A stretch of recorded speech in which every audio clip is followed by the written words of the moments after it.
और इस संसार में गुरु महाराज जी जहां संकेत कर रहे हैं, सबसे बड़ा उपकारक कौन है? क्या रिश्ते नाते कर कुटुंब गांव समाज बतिया? नहीं, सबसे बड़ा उपकारक वह परमात्मा, सबसे बड़ा उपकारक। और वे हमसे कुछ लेते भी नहीं है, और देते कितने हैं वो अनगिनत।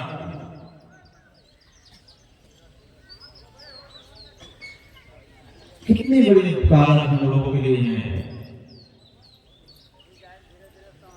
माँ के पेट में जब हम थे, माँ बाप को भी नहीं पता कि बच्चा खा रहा है नहीं खा रहा है, सोया है कि जगा है, किसी को पता है। लेकिन सब व्यवस्था कर रहे हैं। हम बाहर आए नहीं है, उससे पहले परमात्मा व्यवस्था कर दिया है। दांत नहीं रहेगा, उसके लिए क्या चाहिए? ठंडा चाहिए दूध की, गर्म दूध चाहिए, अनुकूल सब तरह से व्यवस्था है दिए हुए। लेकिन इतनी बड़ी व्यवस्था जो परमात्मा की होने से, ऐसे परमात्मा को लोग भूल बैठते हैं। लेकिन याद किसको करते हैं? कबीर साहब कहते हैं, जैसे किसी को कोई मित्र या दोस्त किसी को कुछ देते हैं, जैसे माँ बहन को कोई रिश्ते के लोग नाक में कुछ दे दिए, कुछ आभूषण, कुछ अच्छा बना करके, तो वो चीज को बार बार बखान करेंगे, बार बार कहेंगे कि हमारा फलाना दोस्त ने दिया है, फलाना रिश्ते ने दिया है। लोग भी आश्चर्य मिलता, बहुत सुंदर नाक में बना कर दिया है। लेकिन परमात्मा ने अगर नाक को नहीं देता तो वो आभूषण कहां पहुंचते?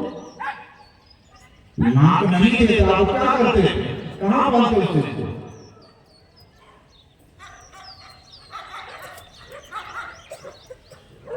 ऐसे परमात्मा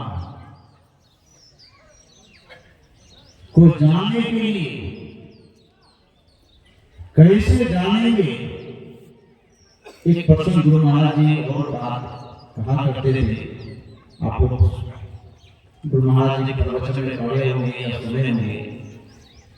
एक मुनि बालक का प्रश्न। एक मुनि बालक जंगल में बैठ करके तपस्या कर रहा था।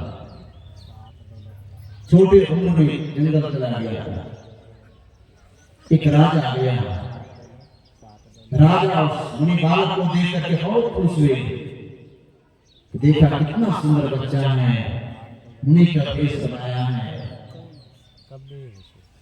और सुनसान जगह में लगता है घर में किसी तरह से गुस्सा झगड़ा हो गया होगा, इसलिए जंगल भाग करके आ गया होगा, इसको ले जाना चाहिए अपने महल में। उस मुनि बालक से कहते हैं, बालक चलो मेरे घर, देखो हम राजा हैं, मेरे शरीर पे देखो कितनी आभूषण, कितने सुंदर कपड़े पहने हैं, तुमको भी इसी तरह से पहनाएंगे, राज दरबार रखेंगे, देखो मेरा अंग रक्षक रूप कितना है, तुमको भी इस रक्षा में मिलेगा। मुनि बालक कहते हैं,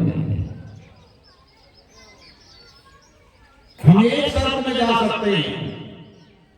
राजा कहते हैं, तुम्हारा सब शर्त मंजूर है, तुम जो चाहो वो मांग सकते हो, सब हम दे देंगे, हम राजा हैं।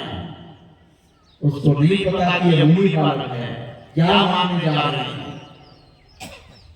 मुनि बालक कहते जो मांगेंगे आप दे देंगे, कहाँ सब दे देंगे। वो सोचा बच्चा खाने में कुछ खिलौना मांगेगा, लेकिन मुनि बालक कहते हैं क्या दे देंगे, कहाँ सब दे देंगे, तो क्या चाहिए।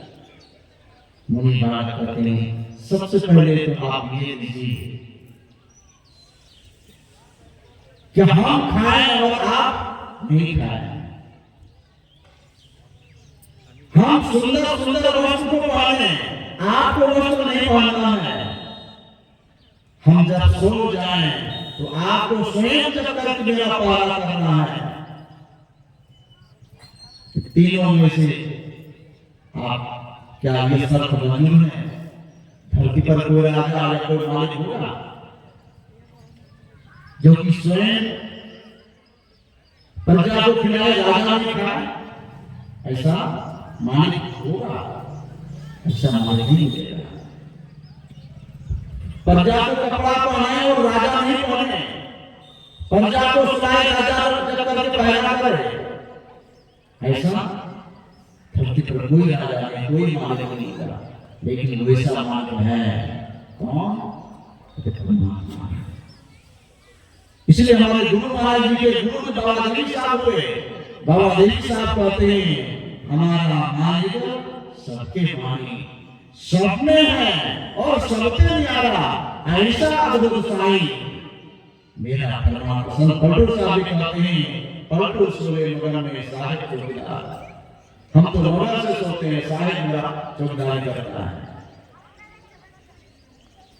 परमात्मा के अलावा ऐसा मालिक, ऐसा चौकीदार धरती पर नहीं है।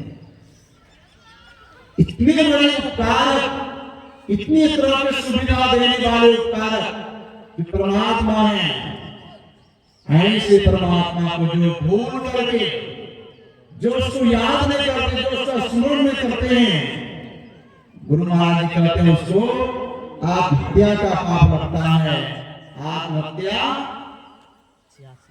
कबीर साहब कहते हैं बार बार न दे नहीं वो अबीर रे, चेत सके तो चेत कहीं कबीर रे। आपका यह शरीर छूटेगा, आप निकृष्ट जोनी में आप चले जाएंगे। इसलिए हम आपको उस परमात्मा का स्मरण करना चाहिए। गुरु महाराज कहते हरदम रखो, कबहू न हटो, तुझे छेड़ेगा न काल। इसलिए हम लोगों में गुरु महाराज जी ने स्तुति प्रार्थना, ईश्वर की स्तुति, संत की स्तुति, गुरु की स्तुति करवाते हैं। उसका उस परमपिता परमात्मा को यही कह सकते हैं, उसका बड़ाई कीजिए, उसका यशगान कीजिए। ये नहीं कि यशगान क्या करते हैं, हम लोग करते हैं क्या? दुख में सुमरन सब करे, सुख में करे न को। जो सुख में सुमरन करे फिर दुख काहे को?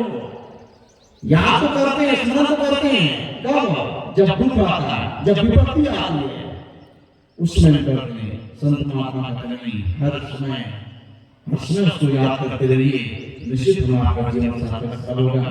समय अनुसार मैं यही आपको सेवा सुनाया। श्री सद्गुरु महाराज की जय। श्री सद्गुरु महाराज जी की जय। अभी हम सबों ने परमात्मा के संबंध में कुछ स्वामी कमलानंद जी महाराज से सुनते हैं, जो उन्हें बताया कि परमात्मा इस सृष्टि के सबसे बड़े रखवाले हैं, वह सबसे बड़े रक्षक है और सबों को देखते हैं। और कहना भी हम लोगों के जीवन में बहुत ही हद तक सत्य है, क्योंकि हम लोग विचार नहीं सकते, अपने अंदर भावनाओं में फर्क नहीं कर सकते। इस वजह से हमारे अंदर ऐसी सूझबूझ विकसित नहीं हो सकती है। जब हमारे माता पिता 4-5 परिवार बना लेते हैं, उनकी रक्षा के लिए अपना आओ भगत और पूरे जीवन की पसीना की कमाई लगा देते हैं, अपने प्राणों को निछावर कर देते हैं अपने परिवार की सेवा के लिए। और परमात्मा की ये संपूर्ण सृष्टि 7 अरब से भी अधिक है। सोचिए वो कितनी निष्ठा के साथ हम सबों की रक्षा करते होंगे। मैंने कल कहा ही था एक सुभाषितकार की वाणी कि ना मैं तारीफों के काबिल हूँ, ना मैं शोहरत का हकदार हूँ, सारी बिजली उसकी है, मैं तो केवल तार हूँ, मेरे जागीरों की मालिक है वो, मैं तो केवल चौकीदार हूँ।